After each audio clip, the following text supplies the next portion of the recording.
Great. Welcome to Grit Meets Growth. Today we are joined by Matthew of McHugh Painting, experts in residential painting, which has built a reputation for quality and expertise in transforming homes. We're excited to hear his story and insights. Welcome, Matthew. Thanks a lot for putting in that time and accepting the invitation. So, thanks a lot for that. Yeah, thanks for the invite. It's good to connect with other people internationally, especially Yeah, through great. BNI. I think it's very cool. Yeah. Cool. So we'll just go into it. I'll start with the first question, which has to do with like what made you choose Paint Service as your line of business? Was it a specific moment or inspiration behind it?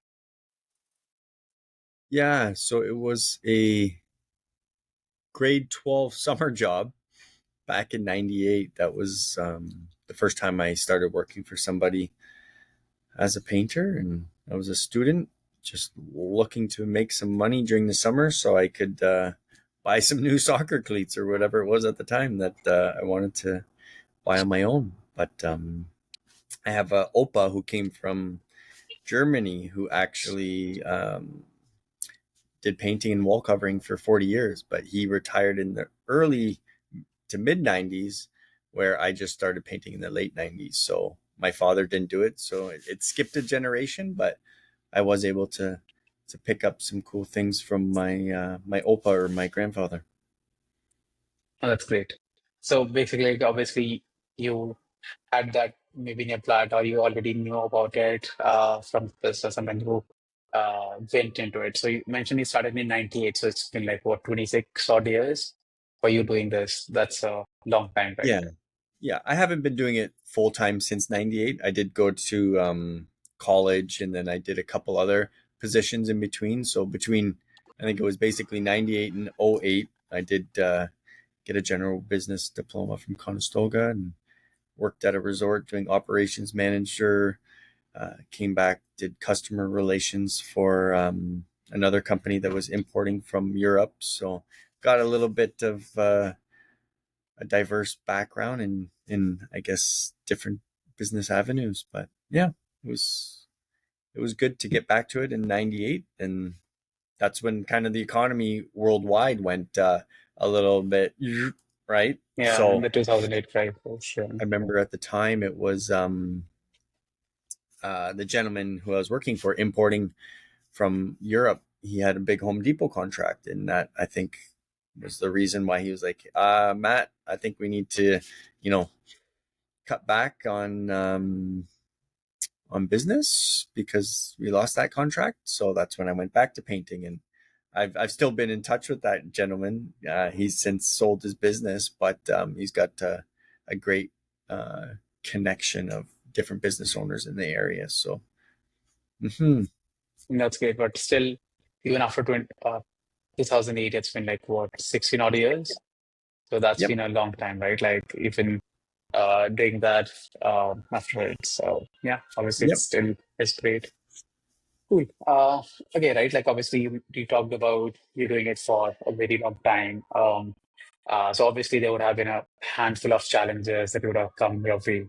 So what are some of the biggest challenges that you faced and how you sort of overcame those? hmm. So was doing production, new construction painting back in '98. There was a builder, Matt Homes, who was still constructing during the downturn of the economy during that time. So started doing production homes, and it was high pace environment where you had to paint, say a 2,000 square foot house every 2 days. So it was okay.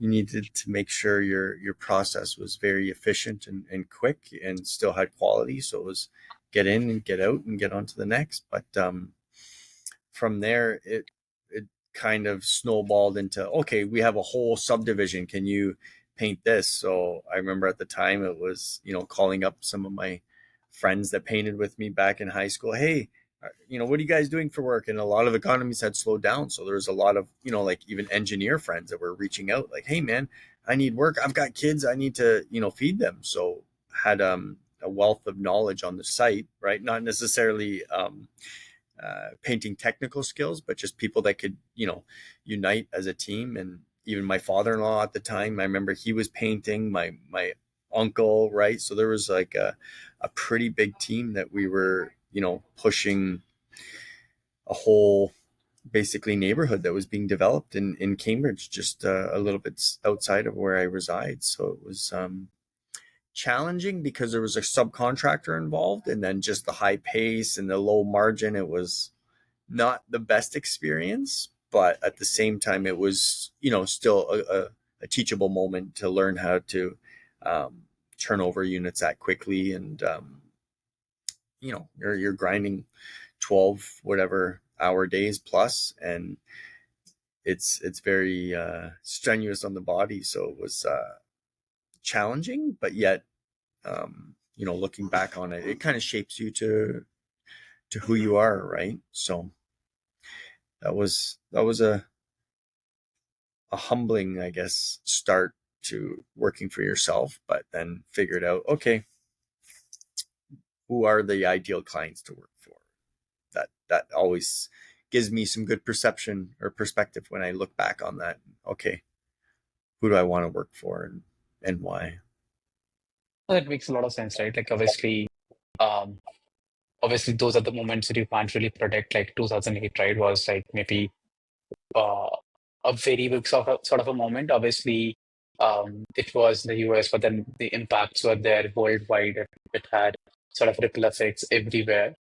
Obviously, I was too young at that time, but I still have read through that a lot during my education. That was uh, a big sort of a moment, right? Like that people faced problems with, but then obviously the ones that overcame that sort of got a guide of some of the biggest challenges that they could ever face. So, Mm-hmm. as you mentioned, that really sort of became something that you can look back to and say that like, if I face that, I can face anything because that was, let's say, the biggest sort of a moment that was not good in terms of at least a business perspective. So like obviously COVID is another sort of a moment, but then obviously it had business implications, but it was more in terms of a personal well-being as well. But then 2008 crisis were bigger in terms of like a lot of businesses were out of like operations. They had to shut down. They had to change ways. They had to change courses. So I can just imagine. Obviously, I can't really say that with certainty, but I can just imagine that the ones that would have, let's say, went through that would have become like much like let's say tough in terms of how they do. Like as that book says, right? Like hard times don't really last, but hard people do. So That's right. uh, yeah, so that's obviously, let's say, a defining sort of a moment. I guess like especially for businesses even in this era, right? Like, it's highly competitive. Things are changing too fast. Like, Mm-hmm. AI is coming in. Like again, like there are a lot of things that are happening, and therefore, like, if you're not really smart, you don't really adapt to the conditions that sort of can become a big sort of a challenge. So you Mm-hmm. already had something to begin with. So obviously you got like much stronger is what that basically brought that in. Yeah, yeah, absolutely. I think part of it is just don't quit, right? There's Yeah. always going to be tough times, but you need to just keep going. And okay, maybe do a little bit of a pivot and change direction during you know the Yeah. unknown economical situation, right? Like even during the past couple of years during COVID, it was you know That's yeah. a lot of renovation did take off because there was a lot of stimulus in the economy in 21, 22. So it seems like, there was a lot of renovation happening and just construction in general. And then 23 came around and it's like, okay, higher interest rates, right? This year too, same thing. Now they're coming back down for us, but um, it caused a lot less residential movement in the economy. So we've had to even pivot more to, again, commercial and custom homes, right? So we are doing new construction, which isn't always the um, ideal situation just in terms of cash flow. You got to work on the terms, right? But then you got to be able to leverage, your your lines of credit and your other cash flow opportunities. But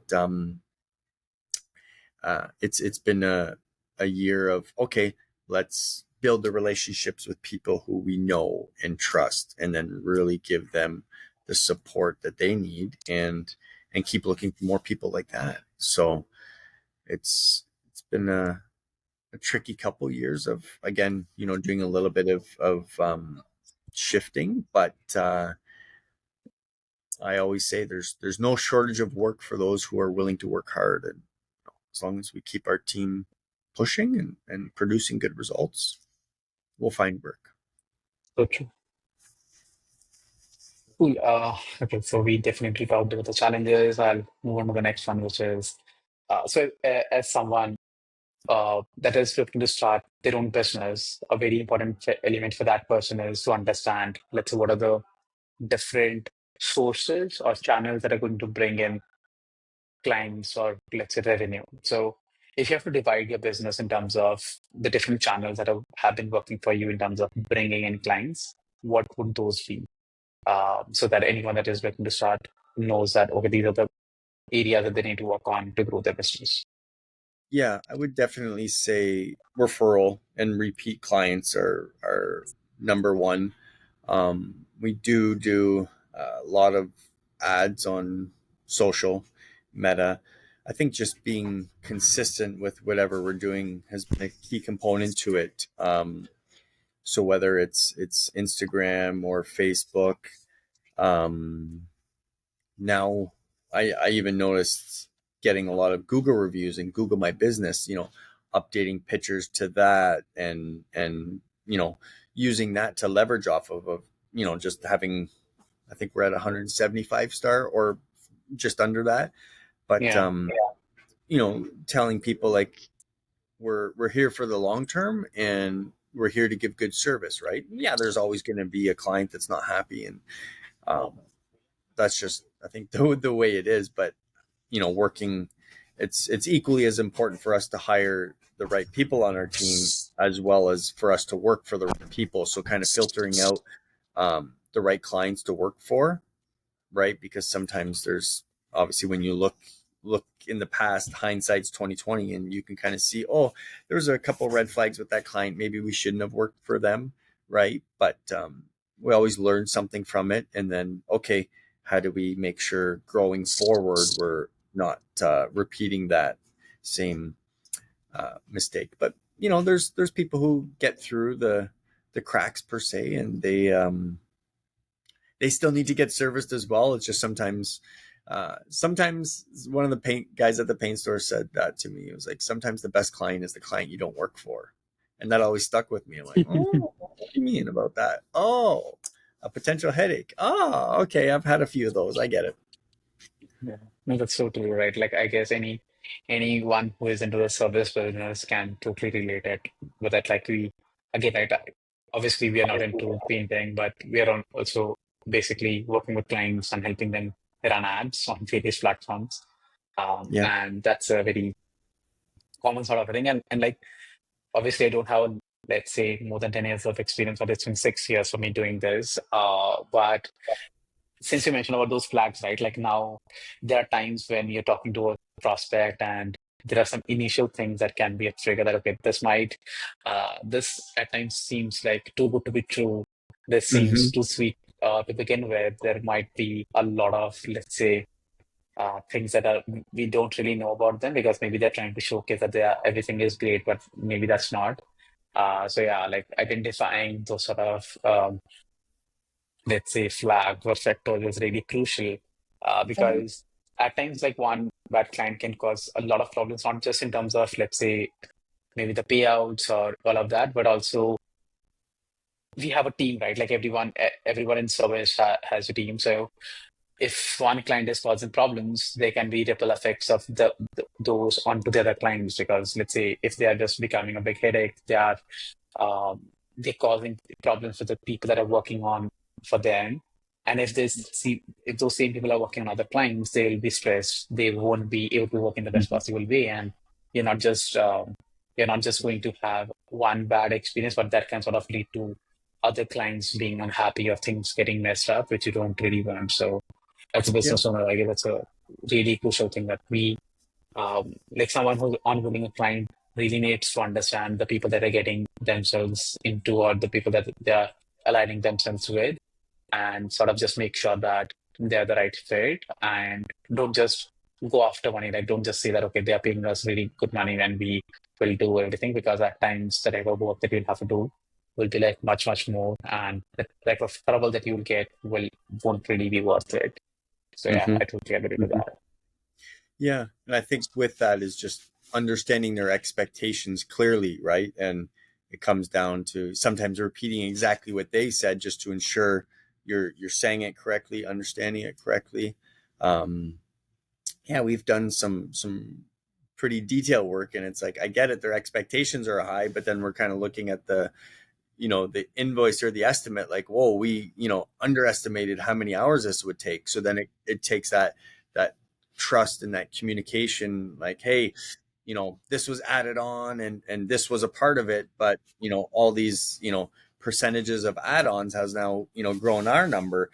And I think it comes down to having good communication. And I've noticed even over the years, it's like giving people an update, not necessarily daily, but like weekly per se, like, hey, this is where we're at with hours, and here's some updates with pictures. So again, you were speaking about AI earlier. I think there's a lot of software and things that can help us bridge that communication gap, right? And then you can't take phone away from employees, but you can empower them to, hey, during the work hours, just use this, you know, to help communicate with your other teammates, but also take pictures and documents so we can help communicate to the client, especially if they're not there, right? So, mhm. That makes sense, right? Like I just for the viewers, like the biggest sort of channels that Matt mentioned are obviously referrals, the repeat businesses that he gets, then obviously ads to social, which is Meta, uh, like basically Facebook and Instagram. Do you also do like Google Ads? Did do Google ads in the past, not so much lately. Might be something we do because I've heard, when people are on searching on Google, they're a lot more specific, and maybe their Yeah, buying behaviors are a little bit different than social, where I think social's just become such a daily it's a part of pulling people's factor, right? lives. Yeah, yeah, Yeah, yeah. that you do get a little bit more of the generic population, where on Google Yeah. I think it could potentially be a little bit more targeted. But it's not like there's one or the other, and I think it's an accumulation, because True. even with our ads, it's like we've had past clients then reach out, oh yeah, it just triggered me to give you a call again, right? And then now they're back in your funnel, right? But then that makes me think, oh, why aren't we emailing campaigning to these people? Because all the ad spend is going towards clients we could have potentially reinitiated Then for email. Yeah. a cheaper opportunity, right? So, I think there's the email campaigns, and then there's even like door knockers, mailers, lawn signs, kind of like the older school stuff. I don't think that's necessarily dead, but we haven't been doing too much door knocking. I would love to start doing it next year, just to, we've got some younger guys on our team that have done, student painting, and they've been involved with that process. So maybe that works more on the exteriors than, more of the higher end quality homes. But I think if you're in a nice neighborhood and they see your lawn sign, and then they see a door knocker on the door, and then somebody come and knock and say, hey, we're working on so and so's house down the road, we'd love to give you an estimate free of charge on anything you need done, then I think that could definitely be effective. It's just getting the compensation plan in place for people to do that, right? Because I get it, not everybody wants to work off of commission based. Doing that can be a little bit uh tough to gain leads that way. But giving a small base, and then, okay, let's see what you can drum up from there. And then if there is some momentum that way, I definitely know some guys maybe an hour away in London that have been utilizing and leveraging from that, right? And I know he was even saying, getting some athletes to do it, right? Because these athletes have a bit of a, oh, I'm gonna, sell more than you type of mentality. So there's that competitive nature, right? And I would I would totally align with them, because even I find, having athletes on the team, it's like they're disciplined to training, so they're going to be disciplined to work. Wow. Their habits outside of work are great, so they're going to be consistent with their showing up, they're eating healthy, they're taking care of their physical body, right? So, and in the trades you need to take care of your physical body, because over the years I've realized, okay, even from doing sports, I've had some knee issues, but then you start working on your body and understanding physiotherapy on a deeper level, and then you're like, oh wait, my shoulders from working above head, and my wrist and my elbow, and your whole body's connected to itself. So I think having athletes and empowering them to, hey, you've got a beautiful Ferrari, put in the best fuel you can, because then you're going to perform better too, right? So I'm a big advocate of, don't eat fast food, because you're not going to get Yes. sustained energy from that, right? And not only that, but your thinking or your mentality Yeah. is probably going to drag a little bit as well. So Good. Cool. Moving on to the next question, right, which is obviously like DNI as a community is something that we both know about, but especially for the users, if we can just maybe just let them know what BNI is and what sort of a role that has played in your both personal as well as professional journey. yeah, so Business Networking International is BNI. That's how we got connected. So it's, I think, the biggest networking in the world. There's a lot of business exchanged within the chapter, and you're meeting with local entrepreneurs in your community. And there's some people in ours that we zoom in as well, so they're in a couple hour radius, but they all have connections in the city that the BNI's I guess based out of. And so that being said, it's like in Kitchener, Waterloo, which is where I'm from, I think there's like 5 chapters, right? So say an average of 20 people in those chapters, there's 100 people in BNI, right? So yeah, there might be multiple paint companies, but there's no shortage of opportunity for multiple companies or niches within there. It's just, okay, how do we collectively almost have like cooperation, right? Where it's like, hey, this is, kind of the industry standard, and this is, the service and quality we want to have across, all regions, right? So I remember being a part of BNI, I don't know, maybe it was 7 or 8 years ago, but I was involved with like doing some student apartments, and didn't have the administration and sales help on the back end. So just wearing too many hats, I wasn't able to fully engage, right? But then once I connected with Joel, my business partner, we met at the boxing gym, and he joined BNI. I think it'll be 3 years in the spring. And then I started seeing not only the consistency and the structure and schedule, right? Because we all need that, right? Any form of structure will lead to consistency and stability as well. So I saw the benefit in him, and I'm like, hey, I need to join here. And ironically, there was a couple guys that I was going to the gym with that were in the Waterloo chapter. So they were like, hey, yeah, you should come join ours. So it was an easy join, because I already had those relationships. But now it's you want to collectively build the chapter together too. So finding people that are good referrals, for yourself, right? Because I'm a big believer of that whole giver's gain, right? So, you'll have to let me know before the end of the conversation, like, what's a good referral for you, right? And then my ears and eyes will be open for, hey, this is somebody that would connect with Manav and have a good relationship and potentially do business with, right? So I think that's a huge component to BNI, is just understanding, if you have 20 people in a room and 19 of them are looking out for you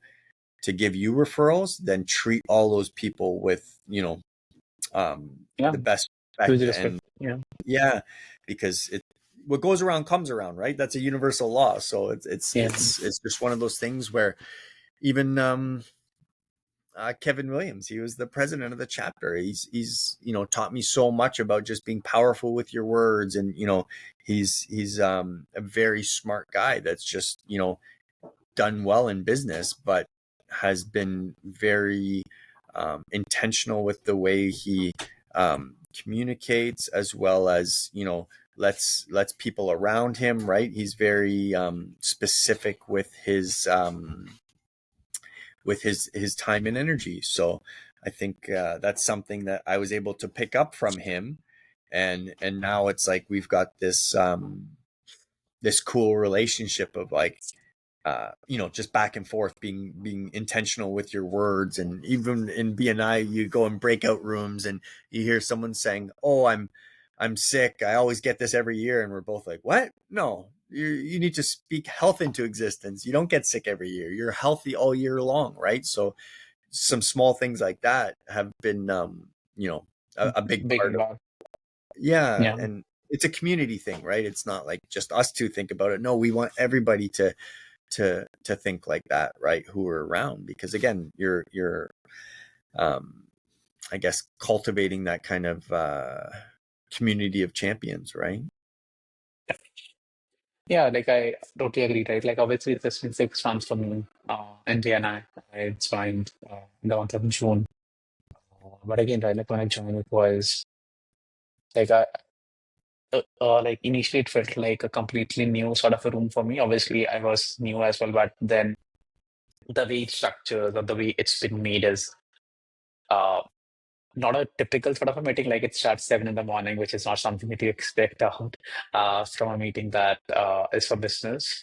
And Mm-hmm. then there are like in our chapter, like there are 50 members, so it's a big sort of a room of people that have been doing business for years and years. They Yeah. come with a lot of experience. They come with a lot of understanding in terms of how things are being done. But one Mm-hmm. thing that had really stood out for me was the process that BNI has built, right? I don't think that any organization of that size can even exist without that sort of a discipline. Like the meeting has to start at 7 or 7:30, whatever the time is in the chapter. Like uh, Mm-hmm. everywhere it has to start at that time. It has to end by 9:30, and it has to be that way. And it's been like what 6 months, maybe like 24 odd meetings, and I've never seen the time going beyond 9:30. So those sort of things, right? Like really have an impact. The complete flow of the meeting has to be there. It's fixed. Obviously, you can make small changes, but still the overall sort of structure of it is the same. And one Yeah. thing that I always just keep on thinking about is that if there's no structure to it, it won't ever exist. Like I don't think I guess BNI is there in 80 plus countries. It is a part of. Like I don't even remember the total number of people, but like they're like a bunch, or like a big chunk of people that are part of it. And the only way Yep. that it still works and people get business and people do get business, which is the biggest thing, right? Like it's not like a scheme or something. It's a proper community that Mm-hmm. supports each other. I've connected with a lot of people outside of India as well, and I've seen the similar thing. It's not like just people in your chapter will sort of support you. Anyone outside will do the same if they know that you're a part of the same community. So, Absolutely. Like I saw your last name, and I think there's somebody locally, and I was like, was that a referral from them, or and then when I was like, oh, it's BNI, I'm like, oh, that's so cool. Like what's the chances, right, of us being able to connect yeah. and Otherwise, right, yeah. if we weren't a part of BNI? And it's a very cool way to even do personal development too, because I know we've got like a local book club, so people are reading and developing personally, which is a huge component to personal growth and business growth, right, which are again connected. But it's been a very cool thing to even see visitors come. And it's like when you're listening to, oh, how was your experience with BNI? And a lot of them say, oh, I really like the structure, right? And I Yeah. think that's just a human condition. Everybody does like that. Okay, this meeting is from 9 or whatever time, 8:30 till 10, and it's like, yeah, an hour and a half, and it's intentional networking, and the whole point is to give referrals, right? So as much as you want to give your 30-second pitch or sharing, it's your ask, you need to be giving referrals, because that's the whole point, is like, hey, again, and you track all of this, so it's like what gets measured gets managed. And you want to know, okay, who gave that referral, how do I follow up with them in a timely way. And there's a code of ethics we all have to read when a new member joins too, Yeah. so that's Yeah. always, oh, yep, these are great values to have. So Like everything is like, again, right? Like there is process for like everything. There's a process of someone joining, and there's a process mhm. of having a meeting. There's a process of a presentation. Like everything is so structured that it just like, Yeah. how is that even like, how is this big organization able to do that, while at times you're like, I can't do that on a daily basis. But that's honestly great. Hmm. Cool. Going into the next one, right? Like, Yep. obviously, we talked about your business, we talked about marketing, but let's say when it comes to the business that you are in, which is, let's say, painting and all of home sort of things. So it's not a typical sort of a business, right? As in, when I say typical, it's not like someone wants to buy a t-shirt and they can just buy it. So when you do marketing, you can't just say that, okay, this is what I do and you can just buy it. Someone has to have that need. Only then it will sort of um, work out for you, because then only then they are sort of a potential sort of a customer. So how do you basically plan your marketing strategy so that it aligns with people? Because uh, I guess the biggest thing would be like, people have to remember you through your ads. Only then they will reach out to you whenever they need. So what is that Hmm. sort of a Hmm. recall factor, or what's that way of making people sort of remember you that you do? Yeah, I would say it's kind of partially your unique selling proposition, so your USP, where it's like, I know when we do kitchen cabinets, we say, hey, it's lifetime warranty. Um, we know what value we bring, so that's what we try to sell to people. And there's no advantage to being the cheapest painter out there, because it's you're hardly able to keep the lights on in your office, right? There's only an advantage to being one of the most expensive and giving that service in return, right?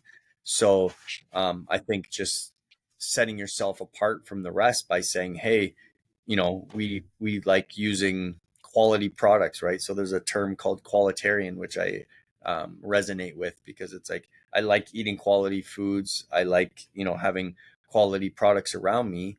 And if we're painting someone's place and it's 80 to 90% labor, well, let's use the best painting products we can for that last 10 to 20%, because A, it's going to cover better, and B, it's going to apply better, and down the road you'll be able to probably touch it up a lot better too, right, to maintain it. So I think just selling people on a little bit of a different perspective on painting, and how much value can I give out there, right? So that it even triggers my mindset of like, hey, um, need to be doing a diverse, a little bit of different marketing, whether it is ads, whether it is signs, whether it is BNI and getting out there, networking and meeting people.